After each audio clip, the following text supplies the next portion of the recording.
Okay, today we're going to be talking about Chapter 1, Section 1, Reaction Time Responding to Road Hazards.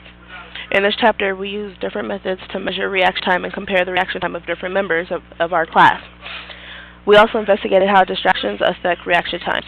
So if you're driving in a car and let's say you're going 60 miles per hour and you're listening to music and a car suddenly stops in front of you, your reaction time is going to be slower because you're distracted. So, let me get to the page. Reaction time is the time it takes to respond to a situation. In this chapter, we measure reaction time using one of two different methods. We compared the different methods of measuring reaction time. We investigated how distractions affect reaction time. Some factors that affect the time we need to react may be the speed we are driving or our awareness while driving. Like I said in the beginning, if you're driving and you're not paying attention, your reaction time is slower. But if you're aware the music's low, there isn't any distractions, then your awareness will be high, it will be accurate. The distractions definitely make you react slower to a situation. It takes away your attentiveness and awareness. We used stroke photos, graphs, and an equation to describe the speed. We used a motion detector to measure speed. We constructed graphs of our motions. We interpret distance times graphs. We also calculated speed, distance, and time using equation for average speed. We thought a safe following distance should be about 3 yards apart from the car in front of you. Maybe 10 feet is okay as well. You don't want to be tugging in the car because if that car suddenly brakes in front of you, then your reaction, and you're distracted, then your reaction time might be slower, and that's how a collision occurs. We decide safe following distance is when you give enough space between you and the car in front of you for another car to get in. That's a good enough space to be away from a car. In this investigation, as you see here, here's a drawing of a car 30 miles behind, or 30 meters per second behind the car in front of it. So you can see the spaced out distance from each car. The further apart is the less distraction speed. Now, we're moving on to a different section. In Section 3 was about the average speed, following distance, and models of motion. In this chapter, we defined average and speed and used strobe pictures, graphs, and equations to represent the motion. We also used the equation for average speed to calculate speed, distance, and time. We read about how speed can affect following distance when driving on roads. But we're not going to shine the light too much on Chapter 2. Chapter 2 was about, we just used a stride and a meter stick to measure distance. We identified the sources of error measurement and read about units of measurement used in science classrooms and when driving the roads in the United States. So in Chapter 1, Section 3, we defined and contrast average speed and speed, whatever. We used strobe photos, graphs, and an equation to describe speed. We construct graphs of our motion. We interpret distance, time graphs. We calculated the speed, distance, and time using equation for average speed. We thought a safe following distance should be about 3 yards apart from the car in front of you. Maybe 10 feet is okay.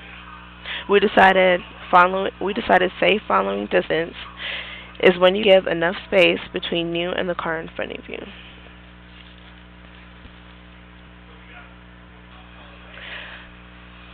In our investigation, we noticed that there are many different ways to describe motion. One way to show motion is the use of a strobe photo. If you guys don't know what a strobe photo is a multiple exposure photo in which a moving object is photographed at regular time intervals. So we use diagrams of strobe photos in the investigation to represent different speeds. We saw that when an object is moving at a slow speed, the distance between the objects is less than when the object is moving at a fast speed. This makes sense because at a slow speed, the object travels a shorter distance during the same time than at a fast distance.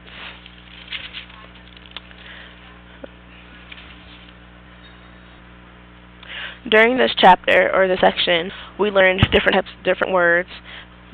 Speed is a distance traveled per unit time, and speed is like scholar quantity. It has no direction. Constant speed is speed that does not change over a period of time. Average speed is the total distance traveled divided by the time it took to travel that distance. Instantaneous speed, the speed at a given moment. Velocity is the speed in a given direction. So this is what section 3 was about. It was about, you know, the average speed and instantaneous speed. Our examples we use, the demonstrations we use were strobe photos, graphs, and equations. Section 3 was pretty fun because the investigations involved a lot of materials and we learned a lot of new creative stuff. The next section we did was Chapter 1, Section 4, Graphing Motion, Distance, Velocity, and Acceleration. In this section we learned how changes in speed or in direction, which are called accelerations, are related to time and distance for a moving vehicle. We also interpreted distance, time, and velocity time through graphs of different types of motion. What we spoke about in here was how an automobile and like a bus are stopped at a traffic light, and there are differences and similarities of the motion if they were to catch up to a certain speed. A car would catch up to about 50 miles per hour faster than a bus would. The reason for this is because, of course, it is smaller and faster, and it would accelerate much faster than a bus would. A bus is bigger and would take longer to catch up. In this section, we measured a change in velocity, which is the acceleration of a car on a ramp using a motion detector. After we did that, we constructed a couple of graphs of the motion of the car on the ramp. We defined what acceleration was and we put it into equations. We calculated the speed, the distance, and time using the equation for the acceleration. We interpreted distance, time, and velocity time graphs for different types of motion. In this section, we did a couple of definitions of these words, which acceleration is the change in velocity with respect to a change in time. Now, we also learned about negative acceleration, which is the decrease in a velocity with respect to time. As such, the object can slow down from like 20 milliseconds to 10 milliseconds, or speed up. Now, the difference between acceleration and negative acceleration is that acceleration, your velocity would go up, which would make your speed go up. Now, acceleration causes you to move faster and go up higher in a distance. With a negative acceleration, you would actually be slowing down. Slowing down is going to cause you to a lower speed, lower velocity, and of course is going to get you at a lower distance. Now, there's another key, which is positive acceleration, an increase in velocity with respect to time. The object can speed up to 20 miles, 30 miles, or even slow down 20 to 10 miles. The next section we did was Chapter 1, Section 7, which is centripetal force driving on curves. In this section, we explored the force necessary to make a moving object travel in a circle. We also explored the role that friction plays in creating a force for moving vehicles, either traveling through turns with different radii, which is a sharp or gentle turn. In this section, we recognized the need for a centripetal force when rounding a curve, and we also predicted the effect of an inadequate centripetal force. And what we did was we related it to speed to the centripetal force. Now, in this section, what we learned was Newton's first law of motion. Well, actually, this is what we learned throughout Chapter 1, which Newton's first law of motion states that an object in motion will stay in motion at a constant speed and travel in a straight line unless a force acts on it. As if in Section 7, if we were to let go of the string, the car would have traveled in a straight line since no force was on it. Now, every time we observe something moving along a curved path, we would recognize that there has to be a force acting on the object, and that's how we came to um, turning or going straight with acceleration or negative acceleration.